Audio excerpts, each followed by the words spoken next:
Amari, where's your remote? Oh, yeah, cool. What's that? Any chance of a cup of tea?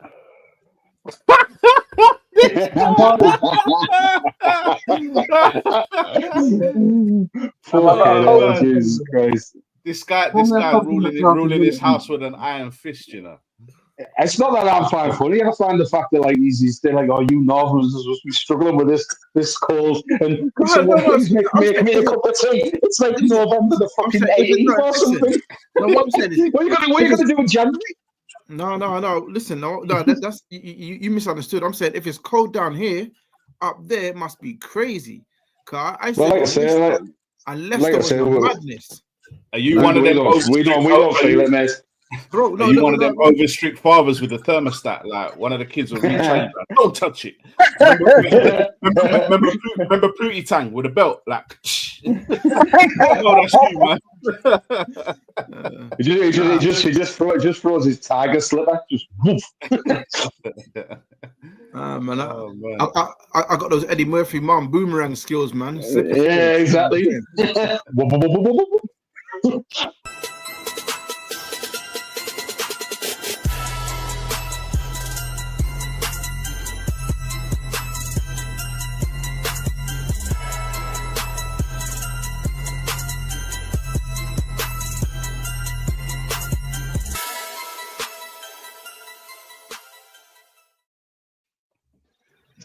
Yeah, man. You're good, everyone, man. What's going on, man? What's happening, Blunt? You good, bro?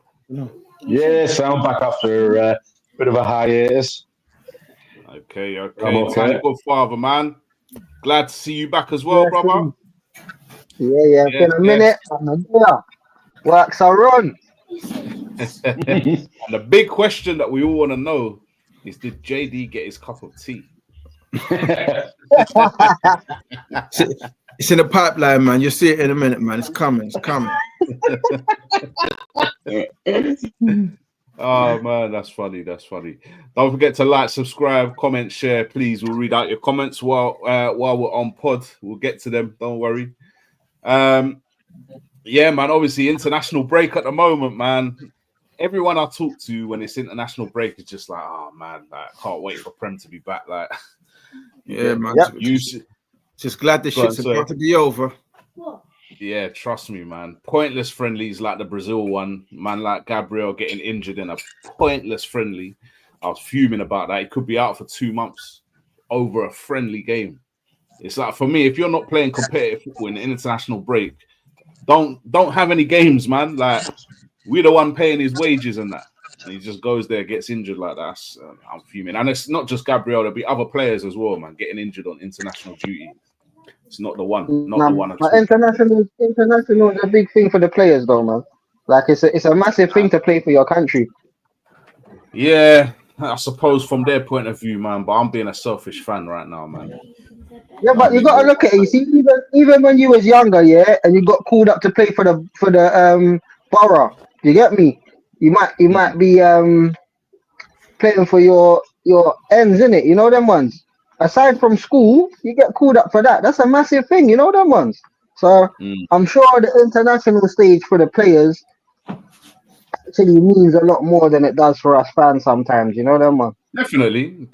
But I can understand why managers, like, you know what I mean, do these injuries in the lead up to international games. I can understand it, man. I swear. I don't think that managers can do that, bro, because it's a matter of, like, if your country means something to you and a manager says to you, play injured, be serious, bro. Manager can't tell man to do that. do you think it does mean the same now, though? Tanny, sorry, like, you're a Man United fan, and you know Fergie. He just used to basically tell the countries whether the players were coming or not.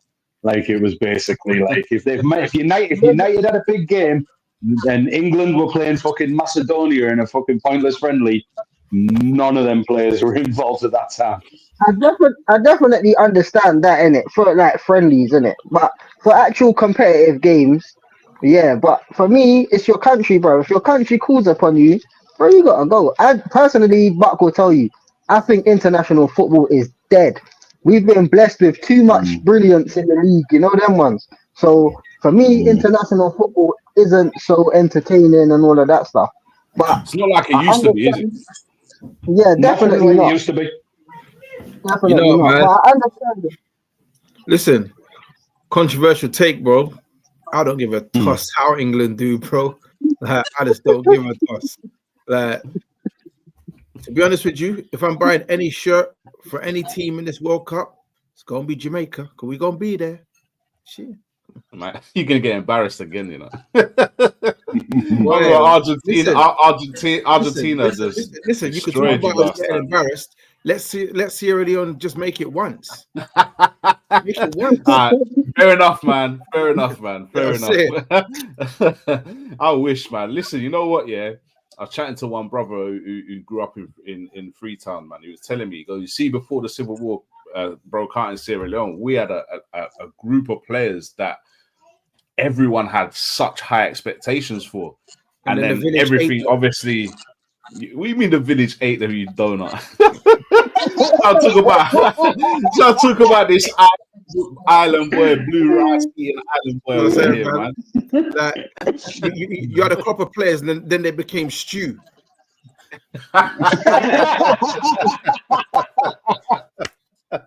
This guy, man.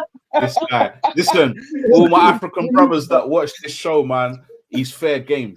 He's fair game. That's all I'm saying, man. He's one of them West Indians who doesn't believe black people came from Africa. So wait 1 second, right? So like all the shit that I get for being a Borough fan, and you lot Premiership, so like Borough don't matter and the fucking dead food and all this business that you come out with, right? So if you're Sierra Leone, you're Jamaica, does that mean I get to sit here as an England fan and talk to you like shit as well? Yeah. You can, but you haven't heard my take. You've heard JD's take. I'll give you my take. I'll give you my take in a minute. You can't with me because half of your team is made up of Jamaicans anyway. So no, you can't.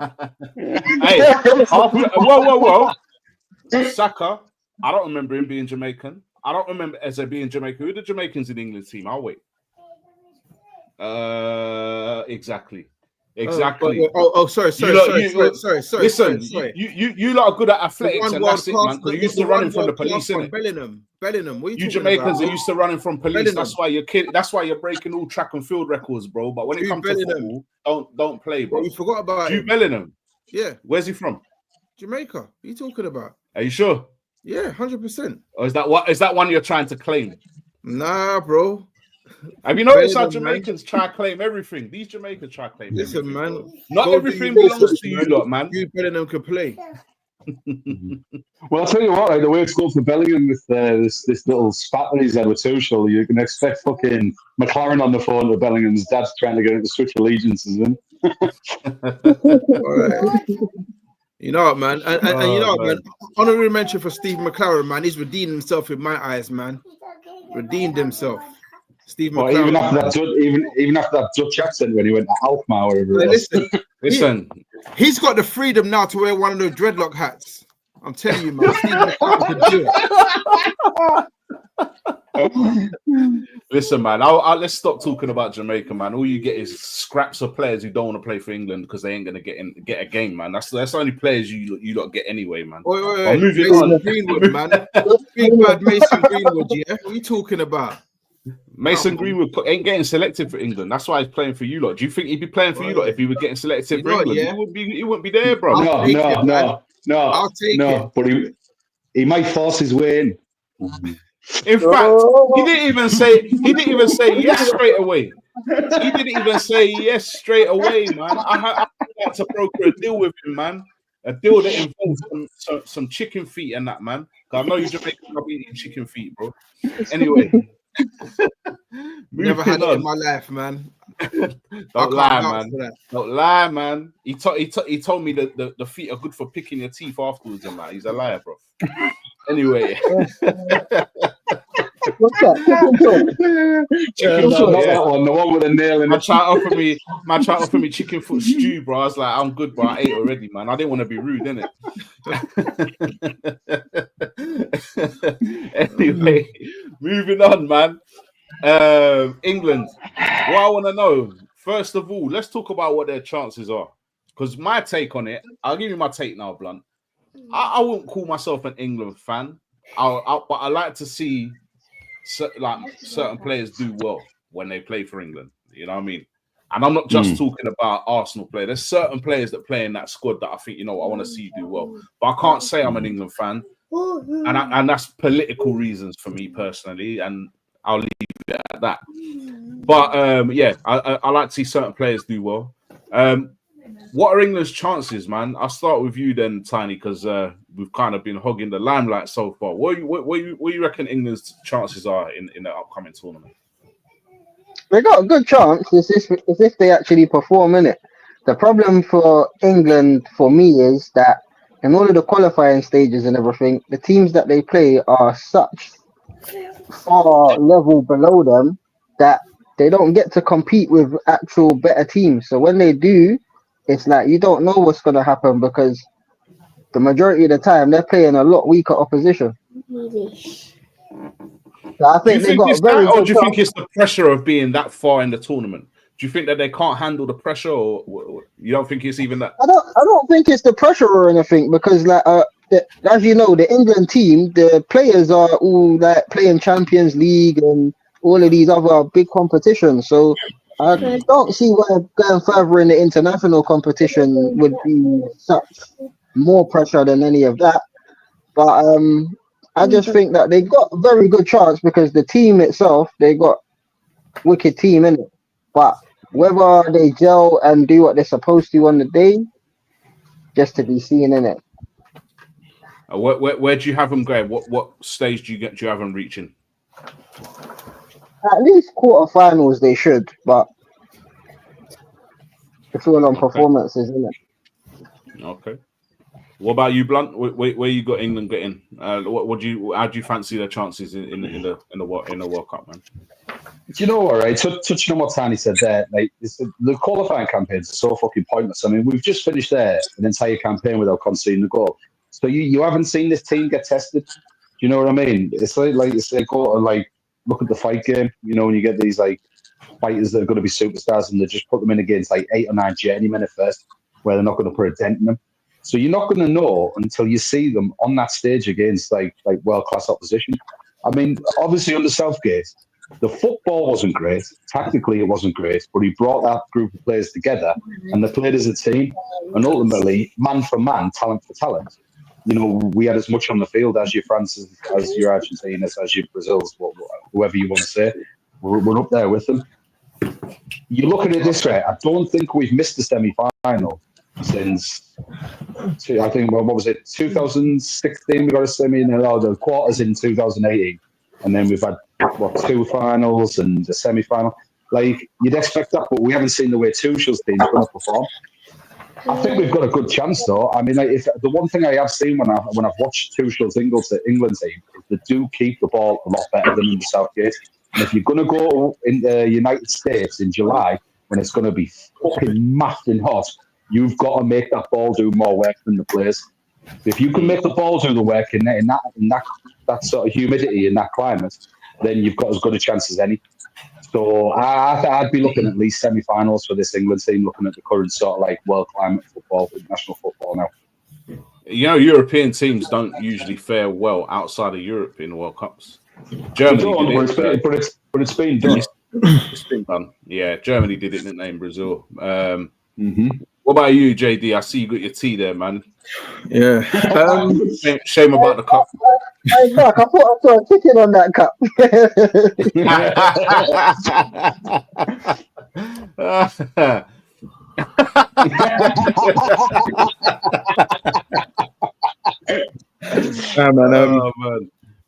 To be honest with you, I think England have got a good chance, to be honest with you. I think Tuchel is a major improvement on Southgate. So really, the thing that might affect England in this tournament is the weather and the climate. If they can adjust to that and acclimatise, then I think they've got a very, very decent chance. It just really depends on Tuchel's squad selection. Obviously, Harry Kane's going to start. who does he bring as backup to Kane? Because Kane cannot play every single game in that tournament. Every single game, every minute, it's just not going to work. So, yeah, it just depends on like who he brings. But in terms of players and players getting used to like tournaments and being at the business end of things, I think England are in a, good space. So, yeah, I think they could do well. I think we're a lot stronger defensively than we were in the Southgate. With the emergence of certain players in the last couple of years, since the last tournament and a couple of years before that. Like looking at the back line. Well, that left-hand side's been sorted out finally, hasn't it? Do you know what I mean? Exactly. Yeah, exactly. What the Man City kid? He's only got like 1 or 2 caps. I mean, is it? No, really I'm talking. No, that's not what I mean. You got options now. So you got him. You got O'Reilly. You got Jed Spence who can play there. You got Lewis Skelly who can play there. There's so many options now. Whereas before, it was an over-reliance on Luke Shaw who can't stay fit anyway. And I just feel like that side of the defense was always kind of questionable. Do you know what I mean? Oh. I just want to know what Tyreek Mitchell's got to do to get a chance. Yeah, that's a fair point. And you know what? Palace defensively have been good this season. They've been very good defensively. I think they've only conceded 9 goals in the league all season. So they're not even in double figures for goals conceded. What has he got to do? I probably agree with that. And I think he's a decent player as well. So where have you got him finishing, Blunt? I forgot to ask. Sorry, where are you going to say if you had to make a prediction now? I'm saying at least semi-finals, but we've got a good chance of winning the entire tournament. But there's a lot can happen squad-wise between now and the end of the season. We're only 1 or 2 injuries away from it all going fucking flat. Okay, JD, prediction, man. Yeah, I'll have to say England semi-final. I mean, anything less than semi-finals a failure. Well, really, Tuchel's brought in to win it. He's brought in to win it, really, like because England have been to finals. Yeah. So they. Do you know what? You've just hit the nail on the head, JD. They're going to win it, Anna, because it's going to have it's going to take the edge off it because it's a German manager that fucking achieved it. So it's going to be one of them fuck you. Listen, I think England should be getting to the final. They should be. Does it really matter where the manager's from? It doesn't matter, but I don't know if you looked out the window, but we've got a big history with Germany. Like you said, history. Still. I mean, none of our parents were even around at that, and most of the people that were around, they're all dead anyway. So, who cares now? Do you know what? Yeah, for me, I'll just look at the English managers. Who is there? Apart from Eddie Howe, maybe. Who is there? I don't think there's anyone there good enough anyway. I think there's Don't forget Rob Edwards. Apparently, he's fucking marvelous. You're not over that, are you? We haven't got a fucking manager yet. But no, I think England should be getting to the final for me. With that squad, I think that, as you say, the manager's been brought there to win it. So England should be getting to the final. Okay, hypothetically, England get to the final and lose to, I don't know, Spain. Is that a failure? It's a failure. Yeah, it is. But that's where I say they don't play enough of the better teams international to actually get themselves prepared for that. Because when you're playing all of these teams that you just slap up every time you play them, and then you get to the tournament and then you play against, like you said, Spain, Brazil, Germany, it's a whole different ball game. Do you get me? Mm. Do you know what though? It's a good question, but when you've asked that question, if they got to the final and got beat against the Spain, is it a failure?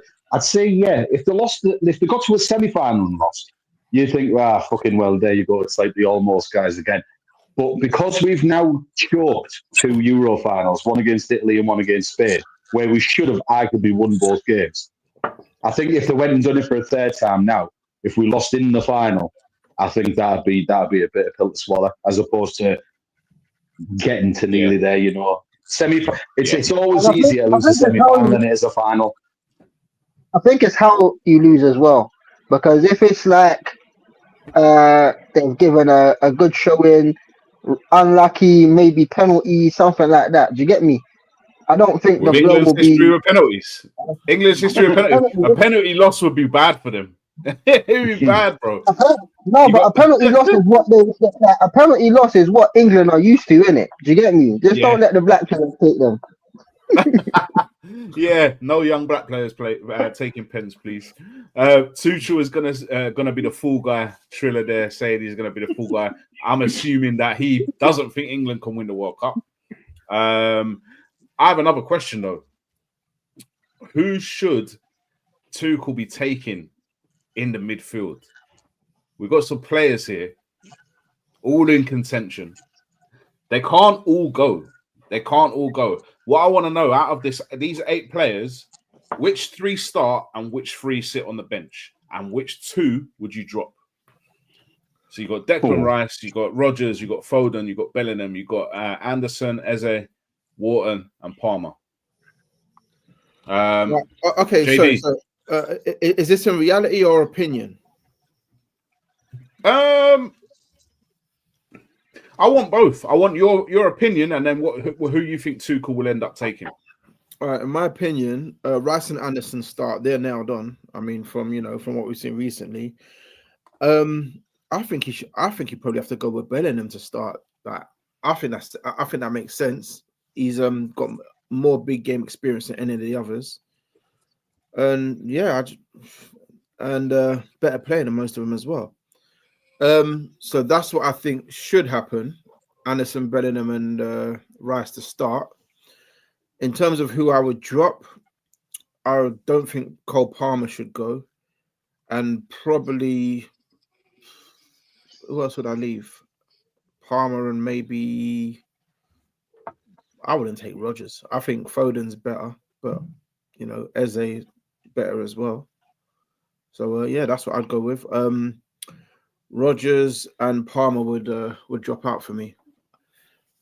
Okay, Rodgers and Palmer. Okay, Blunt. Who you taking? Who you starting? Who you dropping? I'll put it back up. Yeah, it's a difficult one. I think your first 2 names on the sheet out of all them are going to be Rice and Bellingham. Personally, it's a difficult one in it because Phil Foden, he's more than capable, but in the last tournament he was nothing short of dog shit. He just went missing for the entire spectacle. Palmer hasn't been doing it. Sorry, Blunt. But to be fair to Foden, Southgate was playing him out wide, whereas Tuchel said specifically he's playing him in the middle. So I think that gives England a different Phil Foden. But carry on though. No, you're right. Sorry, Blunt. Just a message from Chile. He reckons Henderson's going. I did think about putting Henderson up there, but I don't think England should take him. That's why I didn't put him on. But he could go. You never go. And he's also saying that Cole Palmer's going as well. Sorry, Blunt. Well, that's right. I think Palmer will go, but if he hasn't been doing it for Chelsea of late, granted. But I mean, he came off the bench and scored against Spain in the Euro final. You know what I mean? Look when he came off the bench against the Netherlands, played the pass for Ollie Watkins. He's an impact player. Like me personally, I really like Adam Wharton. I've liked him since he was at Blackburn. So obviously being in the Championship, or a fan of that, seeing him, I think he's a pot of baller, but I don't think he starts ahead of Rice, Bellingham, and probably Palmer. Do you know what? I like Elliot Anderson as well. I think he's a good footballer, but I just don't think he's as impactful as the other ones. But it's a real difficult one. But for me, I don't think Morgan Rodgers goes. And I know Morgan Rodgers is a good footballer, obviously former Borough player, and he's been pulling up trees for Aston Villa, hasn't he? But I just think, is he on the level of the other names on that roster? I don't think so, to be honest with you. Obviously, it's hard to compare him with the centre players, but So you reckon it'll be Rodgers and Anderson, yeah? I think it'll be Rodgers and Anderson that miss out, yeah, because I think Wharton's just going to go from strength to strength this season, as you just mentioned. Palace, they're building something special down there. They're kind of making a bit of a fan of me, Palace, to be honest, at the moment. I really like what's going on at that football club. Likeable club, man. Likeable club, definitely. Tiny. Sorry, I'll come back to you, JD. Sorry. Tiny, who you got? Rice, Bellingham, 100%. I think for England, Palmer's fit. He's going in it. There's no. questions, and probably the same as more or less what JD Blunt was saying. Rogers kind of don't think he's doing enough or at the level of the other ones here, and it's just a matter of Orton or Anderson who doesn't out of them two, innit? Eze, I think the way he's performing at the moment, keeps playing at this level, he'll definitely be one of the sub. As for starter, I can't see anything really past Rice, Bellingham, and Palmer if they're all fit. See what? Yeah, I've got like a bit of a controversial take on it, and I'm probably going to get cut. I'm probably going to get cussed for this, but hear me out first. Yeah. See, for me, right, I would probably drop. And first of all, I'll tell you who I'll start. I'd start obviously Bellingham in the 10. And behind Bellingham, I'd have Rice and I'd have Wharton. And the reason I'd have Rice and Wharton is Rice needs more freedom to get forward. If he's the one who's the DM, he's not going to get forward as much. And Rice can be dangerous going forward. And he's proven that. And I just feel that if he's the main DM, you're not going to get that out of Rice. And I'm an Arsenal fan. I see it. I see it week in, week out with him. So for me, that's why I'd like Wharton there, so that he can be the one that stays further back. Rice gets a bit more freedom. And that would be my 3 that I'd start. In terms of who I'd drop, because I agree with what Triller said. I think Palmer's going. If he's fit, he's going, definitely. Yeah. Eze has to go. I don't think he'll be a starter, but he's a good option off the bench. I'd be dropping Rogers, and I'm sorry, I'd be dropping Phil Foden. And the reason I'd be dropping Phil Foden is because he's had so many opportunities in an English shirt, and he never quite does it. He just never quite does it. His return is poor. I don't care. No, I agree with you. I would have dropped him ages ago. But he's one of them players for England that always on the team sheet, regardless. Yeah. You get me? He's had so many chances, man. He was playing poor for City last season. And like he's still getting called up for the England. You get me? So mad. No disrespect to Foden, but for England, he doesn't do it. When you say he doesn't do it for England, like I'm gonna be fair now, and I'm gonna defend Phil Foden here. He's playing under Gareth Shitgate. All right, now he was playing him out wide. I'm sorry, but Foden's never been a wide player. He hasn't got the pace to beat him, man. Like he's played a 10 as well. He's played the 10 as well, and he still didn't do it. Foden's done that role at City, though. What's the difference? No, hear me out, okay? If England want to get the best out of Phil Foden, what they need to do is drop Bellingham back and play him alongside Rice and put Foden in the 10. Because Bellingham, okay, he's been playing up there for Madrid, but he's not really a 10, in my opinion.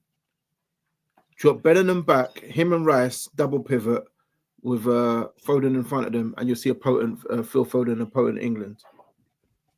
I don't think you will. I think he's had a chance to play. He's had a chance to play in the 10 before. Under Southgate, he's played in the 10. Yeah, he has played him out wide. You need a run of games, though. Like these players need a run of games in that position. You don't put them there one game. This is international football. You're not getting a run of games in international football. It's busy. Why do we give these players such a? Why do we give them such a chance?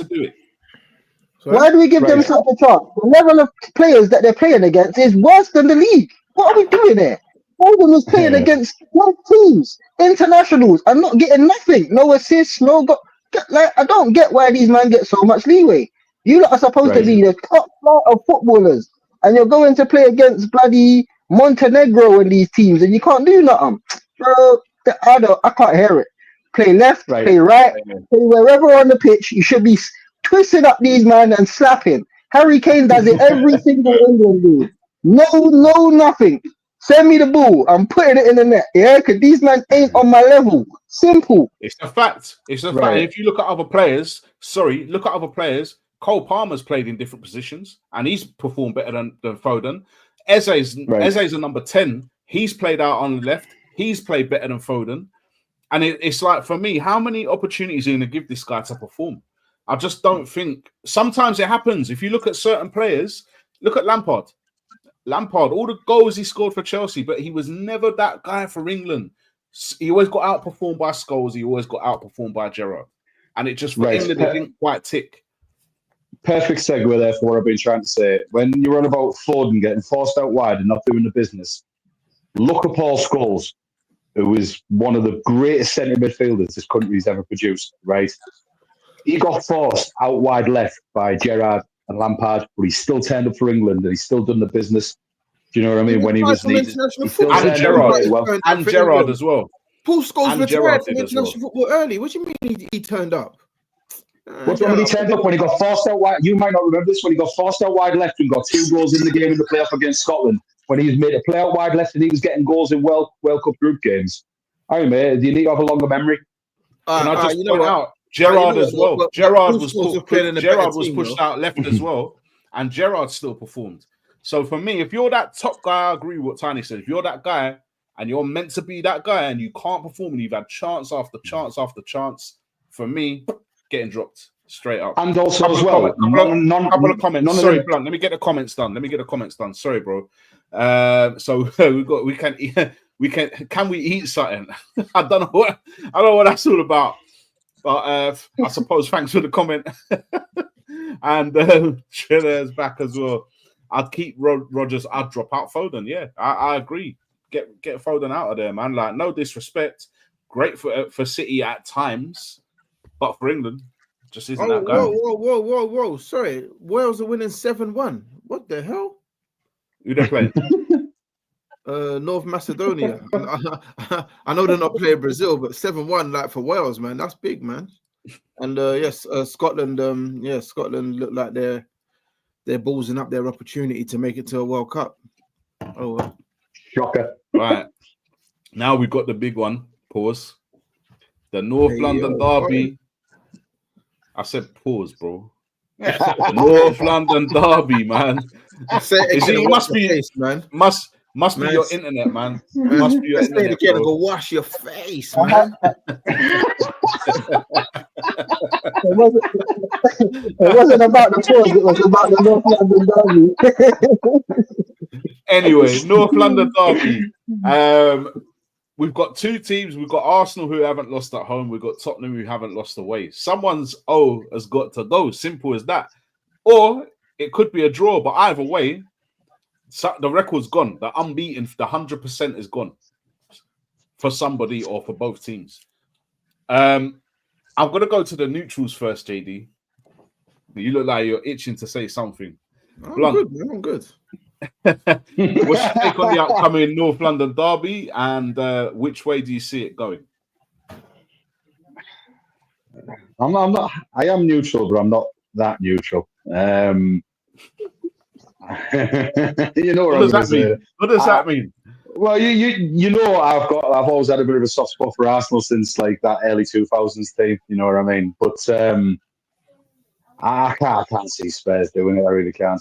I just and Arsenal are too strong at the back. I think Spurs are struggling for goals, and then if you're struggling for goals, it's and you're going up against that defense.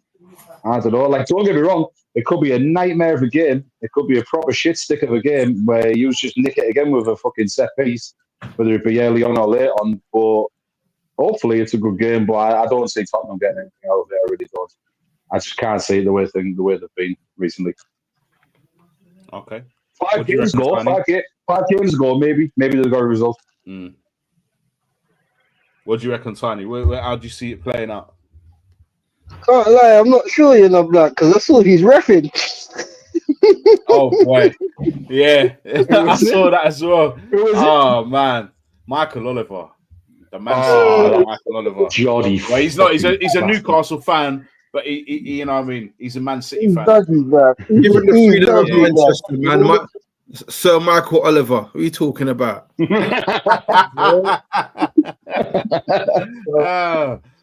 don't know. We could see an upset still, but in general, Arsenal should be able to win that game on how Tottenham's been playing of late. But we just had an international break in it, so who knows how the team will turn up. But this one should be Arsenal's at home in it, so I'd always go with the Arsenal at home, especially the way they've been playing over the last few seasons. Yeah, I'm glad we've got you first because we've got after that Bayern Munich and Chelsea. I wouldn't want to do play Chelsea, Bayern, and then Tottenham or Tottenham in the middle. I'm glad we've got this game first, to be honest. You see what he's saying there, JD, right? He's talking about you like you're a fucking aperitif, like you're an appetizer. No, it's not even that. It's the game. It's not that. It's not that. It's the game you want to win. So I want to go into that game not having the legs from those two games. I want to go into that game differently. Do you get me? So if you ask me out of them 3 games, don't get me wrong. I want to beat Bayern and I want to beat Chelsea. But I love beating Tottenham, so I really want to win that game more than anything. JD, where do you see? I just see it going. I know you got a slightly different take because we've spoken separately, but yeah, I don't know. Like I just feel like we can go there and leave with something. It's either 1 point or we're taking all 3, and I'm not just saying that. Oh, I'm serious. Like, first of all, Gabriel's out. And he's your main threat from the set pieces. Like, he's the one that and he's the one that really worries me. Like, whenever you look at a corner or free kick, if he's in the team, you're worried.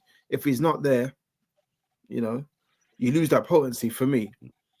Yeah. So honestly, I think Tottenham 2-1. We're due a win at your place, and we need one. And I think when was your last win?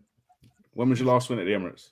Honestly, our last win was Gareth Bale, wasn't it? Like, no, was it when Lamella done the fucking Rabona thing? Did you win 2-1 that game during COVID?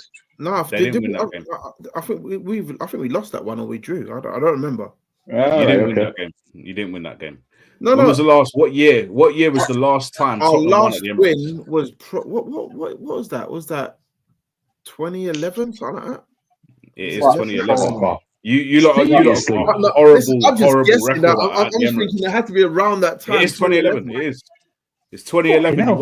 You won 3-2 in 2011. I think we were winning that game as well. You came back and won 3-2. Yeah, 2011. Your record at the Emirates is just horrible. Like, I don't know what it is. It's like your record. It's like your record at home against Chelsea is just horrible. And for me, I'm not an idiot. I know with North London derby, form can go out the window because it just can. Players can step up and level up for that game, whether they play for Arsenal or whether they play for Tottenham. It's different to any other game we play in the league. So to say Tottenham couldn't do something would be crazy. But what do I think? I think we're just too well organised. I just think even with Gabriel not there, we've got Hinsapia who can step in. We've got Calafiore who can step in and play at centre back. We've got Mosquera. All of them have looked good this season. We missed that attacking threat from set pieces, but we don't always score set pieces. This is a myth that people just buy into with the media, bro. The last 2 goals we scored in the league weren't from a set piece. So we've got potency. I don't know if you know this. We have 12 different goal scorers in the league this season. 12. In how many games? We can score from anywhere in 10 games. Is it 10 or 11 games? 11 games. We've got the most individual different goal scorers in the league this season. So we can score from anywhere. You know what? That's a good stat. That's a good stat getting goals from all over the place. Sorry, Jay, one second. That's a good stat getting goals from all over the place. But does it not worry you that you haven't got that one player that's taking charge and is your main goal threat? Because I think to win leagues and win Champions Leagues, you need that one player that's just on that fucking hot streak that you're always going to be able to rely on to get you that goal when you're up against it. And it might come in this game against Tottenham. You never know. I'm not bothered. I've seen Arsenal finish with the top goal scorer in the league and not win the league. So no, I'm not bothered, man. Do you know what it is? Do you know what it is? I'd rather have the goals from everywhere because if you've got that one player that you're over reliant on and he gets injured, what then? No, So I'm not saying over reliant. Just someone like it's not like that focal point that you can just look. Man City, right? Let me tell you now, Man City, their second top goal scorer isn't even a City player; it's a Burnley player. Yeah, I get it. Yeah, they are over reliant on Haaland. I'm just saying. Well, I'm not actually, saying you have that to be might have over changed after reliant. the last game. That might have changed after the last game, but still, it just goes to show you that it's not. It's good to have that if you've got it, but it can be a burden at the same time. And I'm happy with the way we're scoring. That we've got so many different people that can pop up and put a goal in. I'm happy with that. Can I ask Jay a question? Because he raised a good point about Gabriel being out. Who do you think is going to take advantage of him being missing though, Jay? Like obviously Solanke, fucking Pigeon Boy, or whatever he's called. Pigeon Boy. No, seriousness. I'm not trying to take the piss. I'm just like, who do you see taking advantage? Fair enough. No, fair question. Richarlison, I do not want to see him starting. So I don't think Solanke can be thrown straight back in, even if he's fit enough to be on the bench. He'd have to be on the bench. So we're probably gonna have to start Matthias Tell up front. What about the other dude, man? What's his name? Who's the other guy you got? Colin Moani. Are you sure he's not going to start? He's been starting. Yeah, but he's not fit. He got injured, didn't it? I think he got like a broken, some sort of facial injury, fractured cheekbone or something like that. So he's unlikely to play. But see, the thing is that I'm confident because obviously defensively, I think we're strong and the way we set up away from home. It's just it depends on who he plays at fullback. Does he go with Destiny Udogie and Porro? I'd probably start with Jed Spence because he's just a little bit more like solid defensively. I'd start Spence right back. I'd start Udogie left back. Van der Ven and Romero in centre and Paulinho sitting. I think that's strong enough to keep Arsenal out. And if you do score, I was about to say the same thing. I don't see you scoring more than one. You don't score more than one. I don't see Tottenham scoring a goal. I'm putting us for a 2-0 win. I don't see Tottenham scoring a goal at all.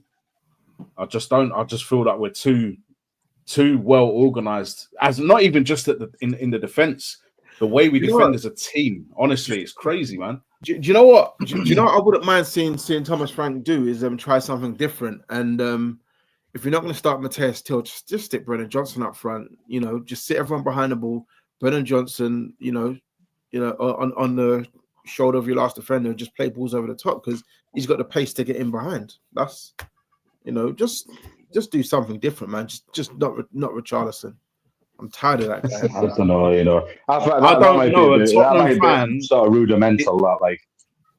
I don't know a single Tottenham fan that doesn't want him gone. They're all fed up with Richarlison. All of them. Pigeon man. Yeah. I don't blame you. He needs to get gone. So I'm going for 2-0. That's my prediction. 2-0. Triller, obviously, Arsenal's biggest hater. Spurred records is like Arsenal's record at Anfield. This is nothing to do with Liverpool, bro. We're not talking about Liverpool, man. Worry about stringing 2 wins together. How about that? Flipping hell, man. I don't know why you keep biting to him, man. He knows exactly what he's doing here. This guy is just a big hater, isn't it? Like that's all it is, man. We will know what you're like. He's not a hater. He's just a wind-up merchant, and he gets No. He's a hater, bro. You don't understand. Like that's what I'm saying. He's a hater, bro. I'm telling you for now. Anyway, moving on. I've got something that we're gonna call no VAR check.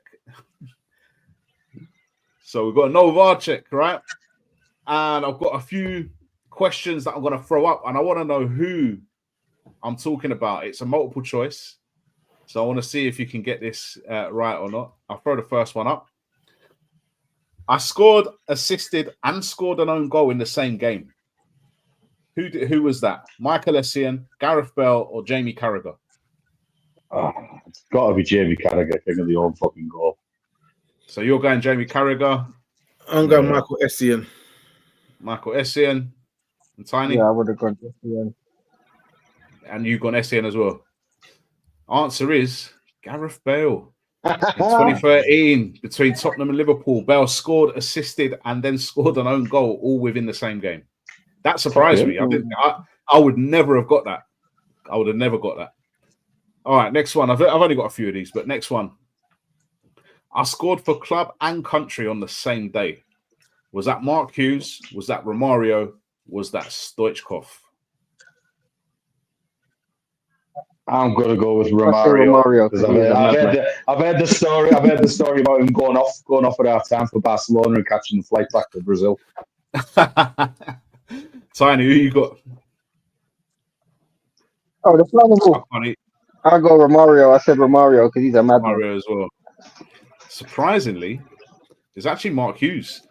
Played for his country against Czechoslovakia and then for Bayern Munich against a different team in Germany on the same day. You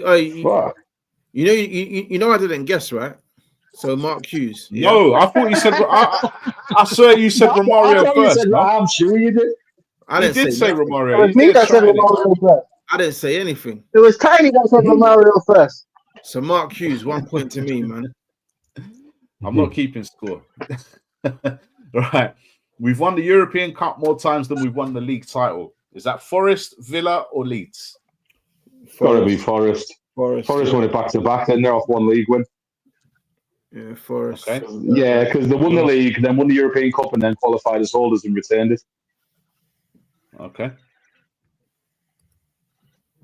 And it was Forest. So, yeah, 77-78 won the league, and then they won back-to-back European Cups.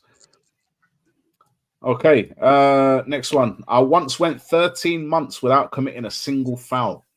Was that Gary Lineker? Was that Philip Ledley Lahm. King? Was that Philip Lahm? Philip Lahm. What makes you say Philip Lahm? I think I remember the stat that he was just that good anyway. Philip Lahm, I'm going. You would be right. It was Philip Lahm. It could have been King though, but he didn't play a single game in that 13 months. Who's that? Ledley. Pissy pants. Pissy pants, yeah? I wouldn't say that one.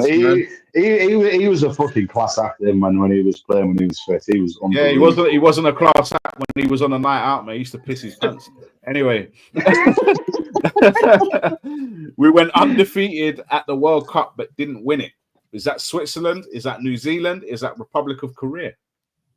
Or should I say people? I'll say Switzerland. I think Switzerland. Didn't they get like 3 draws in the group and didn't get out of there or something? Okay, you guys, Switzerland. JD, seeing as I missed you last time, who you got? Well, it's definitely not New Zealand. Let me go Korea. Let me go something different. I don't know. Korea. Well, I can tell you now that it definitely was New Zealand. The only undefeated team at the 2010 World Cup, 3 draws, and didn't advance past the group stage. I knew that was the scenario, the 3 draws, and then just like just middle of the road, just fucking pack your bags and fuck off home. Don't get your Kiwi back. And you got Triller. Probably he put these answers up after he saw the answers and that, innit? I said Bale and Forest. Do you know what? Anyway. Just before you move on though, like now you've mentioned that Forest side, we need to have a conversation about Brian Clough on here at one point or another. We really do. But he was just before our era though. This is why I don't really talk on him too much, is because he was just before my era. I remember him as a manager, but I was really young. Do you know what I mean? So I'm not. I think if you were watching footballs in the 70s and 80s, then you will know Brian Clough.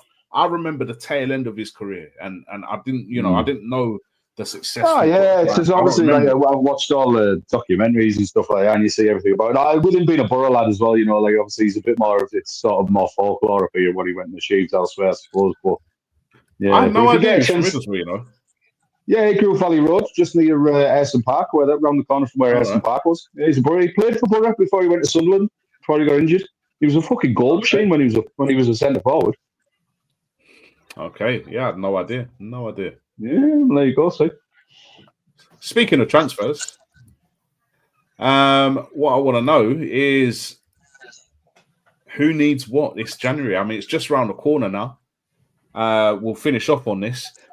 Who needs what? Who do you think's in most need of a January transfer window right now in the Premier League? Liverpool. Tottenham, man.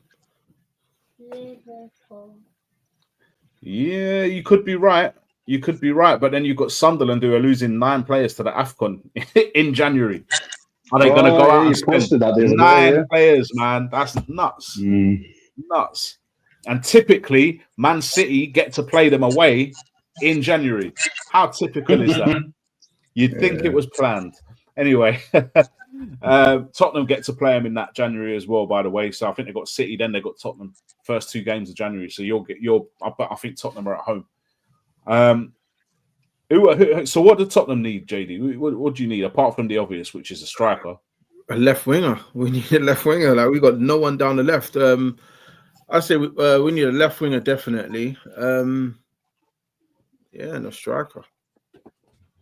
I don't think we'll get both though. So I'd say the left winger is a little bit more important because, you've been linked to anyone this week? Rodrigo. That's Rodrigo, you know. That's who we're linked with. Okay, you can laugh, but he doesn't really have much options. Where's he gonna go? Premier League. I just think he's done it already. There was all these links. He's not going to City because City would have got on the left. You lot are nice on the left. You've got what was it, Trossard and whoever. We are not nice on the left, bro. We are not nice on the left. If there's anywhere outside player, Theo Martinelli's been scoring some goals, but he can do his thing. You don't need no one. And Arteta put his trust in him. I'm not having him, mate. I'm not having him. The option's not there if he comes to the Premier League, innit? So, Okay. I just thought with all the links in the summer, he would have gone then. And then the other thing you've got to remember is Vinny Jr. is having this big falling out with Xabi Alonso. If he falls out of favour, you know who the first name on the team sheet will be Rodrigo. Because if Rodrigo is a left-sided player, even though he plays on the right for Madrid, he's naturally a left-sided player. I kind of think that bridge is burnt though. I mean, Xabi Alonso hasn't barely used him all season. What's he going to do? All of a sudden, just do a U-turn and throw him in? Nah. These managers are stubborn a lot of the time, And I don't think Xabi Alonso is any different. So Rodrigo, hey, okay, we'll see what happens in January. I suppose. Like I said, there's him. We're linked with a couple of players, but you just don't know. I thought you were talking about Rodrigo. I thought you were talking about Rodrigo used to play for Leeds, bro. That guy. No, that's Rafinha, isn't it? No, they had a centre forward called Rodrigo. Yeah. All right. What if you're on about left-sided players? If Sunderland have got pulling power with this Fermin Lopez from Barcelona, what about him? Oh no! No. That'd be horrific to see that happen, and you didn't get him. I'd be fucking crushed. I'll be honest with you. What's that left-sided player? He's at Barcelona actually. He used to play for City. Is it Torres? Ferran Torres? Ferran Torres is there. He can play both sides as well. Yeah, we've been linked with him as well actually. So him and Rodrigo, we've been linked with a couple. So the thing is, Rashford's he's gone in that back side and he's locked that sort of left wing forward position down. And Rashford, he's got more assists than anybody in the league. Fair play to him, man. He needed a change. I just think he needed a change. Yeah. What about United, Tiny? What ideally do you want to see happen in January, or do you want to see anything happen in January? I don't know. Alex Ferguson returns. What's his name, JD? What do you call him? Bacon face. That's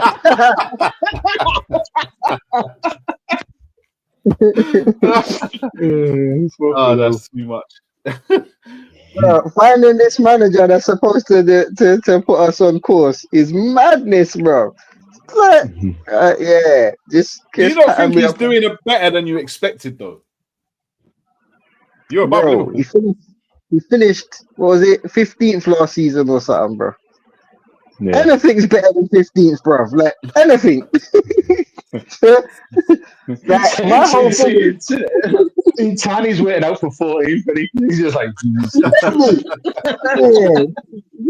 But. So you don't want to give this guy no money to spend then, I'll take it. Bro, I'm done with it. I told you from last year, I hope I'm incorrect. I pray that I'm that guy in it. I'm just the Roy Keane of what's going on at Man United in it. But personally, I saw you finish 15th last season, bro. I'm done. You put all the eggs in the Europa basket and then gave it to Tottenham. I could, my face, all that stuff. Done. Oh man, France must be going crazy if he's listening to this right now, bro. Bizzle, you needed to be on this show, bro. Okay, so nothing for United then. Anything happening in Borough? You getting anyone in January or anyone you needing? What positions do you need to fill? Mate, we've sure like everything was hunky dory until we lost every single centre back at the club, and that's just it's still a problem. So obviously we had the three at the back, and then we had to go to 2, and then we at one point we had one centre back and Luke Ayling. Fucking game before last, we had Matt Target and Luke Ayling, like 2 full backs in a back 3. Well, we've got that. Is it Edison Malanda coming from Charlotte FC in USA? He looks a decent player, but it's one of them ones where I haven't watched him at length, and everybody looks fucking brilliant on YouTube. So he's already signed. We loaned them back to him until the end of their season. He's coming in January, but he does look a decent footballer. We do need a couple of centre backs, but we've been a bit goal shy. But I don't know whether it's the system. So I don't know. Maybe a striker, like maybe somebody from the Premiership on loan that isn't really getting many minutes. But you're asking me about players, and we still don't have a fucking manager. Yeah, that's true. So we'll see what happens. But I'm hearing this Kim Hellberg from Sweden. Apparently, we've hijacked Swansea's deal to get it to come and get him. I think he heard that we were interviewing while he was over here talking to Swansea. He's come up and he's spent time at the Borough last week, and they're on about announcement the next couple of days. But we'll see how it goes. Why are you looking so smug, JD? Look at his face. Look. That's so smug. He thought he had problems until he heard you, Blunt. Yeah. Listen, you know what, though? But the thing is, I listen to all these bitch and moan about their Premiership wars. I'm in the Championship, top. I'm happy. That's the thing. Listen, if you want to strike on loan, come and get Richarlison, man. Take him. You know, you can have him to the end of the season. No, I'd rather have an actual fucking pigeon. Oh man, that's funny. You get more use out of the chicken on your shirt, man. That thing you call a badge. You get more use out of that than you do Richarlison. Anyways. Arsenal, we ain't gonna sign no one, bro. I can tell you that for nothing. There's no way. You don't need. Do you need anyone? Do you need anyone at this point? Yes. I'm not having that left hand side. I'm not. No, I'm sorry. No, I'm not. I think you're gonna get Trossard and Martinelli do things in patches here and there. I want that guy, that one who's gonna be there and produce out and out. Out and out, bro. Definitely. Definitely. Do you know what? It still puzzles me how Trossard gets in Arsenal side, but you know, the one overriding thought every time I see Trossard on a football pitch. Don't you think he always looks like he hasn't quite properly washed off his Halloween costume makeup? He's got them big dark circles on his eyes and that dusty ass fucking grey hair. He's just. He looks like that referee, that European referee, innit? He looks like him badly. But nah, man, I want. Do you know what? I'm just thinking, who would I? And we don't need a big name. I'd take Anthony Gordon from Newcastle and play him on the left. I'll play him there, no problem. Not about Chelsea. You take Anthony Gordon. How much are you going to spend on him? I just said we'll take Anthony Gordon all casually. You're like, he's going to cost a good 60, 70 mil. What are you talking about? Of course, anyone who's that guy is going to cost 60, 70 mil. You want him? Go and get him. It's like we're you know what I mean? Arsenal have proven they got money. And I went too many years with us being penny pinchers, doing 47 million plus £1.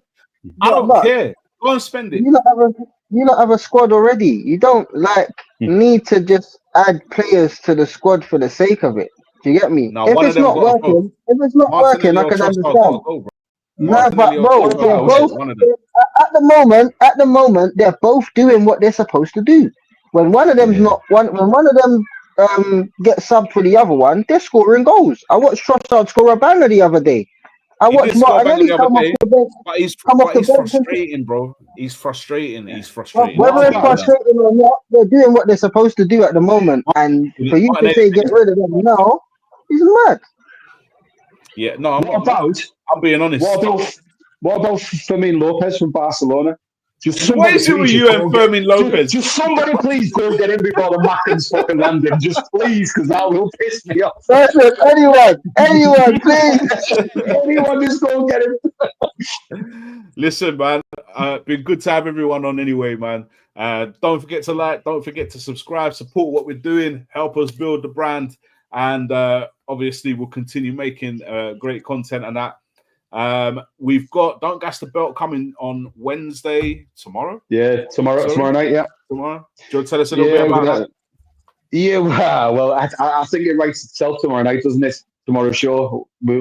How can we not talk about this fucking shit show of Jake Paul and Anthony Joshua if that is actually going to come off? And we need to talk about the fight of the weekend. You know, that's what we need to do. We need to talk about what happened on Saturday night. What? I might have to offer out AJ soon, man. Anyone can just box of these days. You know what, though, right? Do you know, right? I will say, do you remember the picture that Anthony Joshua got taken on Tottenham Stadium roof next to the chicken with all 4 belts? And then since then, he's lost every single belt, been spanked left, right, and centre, and now he's fighting a fucking YouTuber. No, honestly, do you know why that is, though? This is the history of the Tottenham. In the words of Chiellini. No, listen, tune into that tomorrow. That'll be at 9 p.m. We've got the Don't Gas podcast on Thursday, again 9 p.m. as well. And we'll be back with Don't Gas the Badge again next Tuesday at 9 p.m. We're always at 9 p.m. So, yeah, thanks to JD, thanks to Tiny Godfather, thanks to Blunt. And we'll see you all tomorrow. Peace.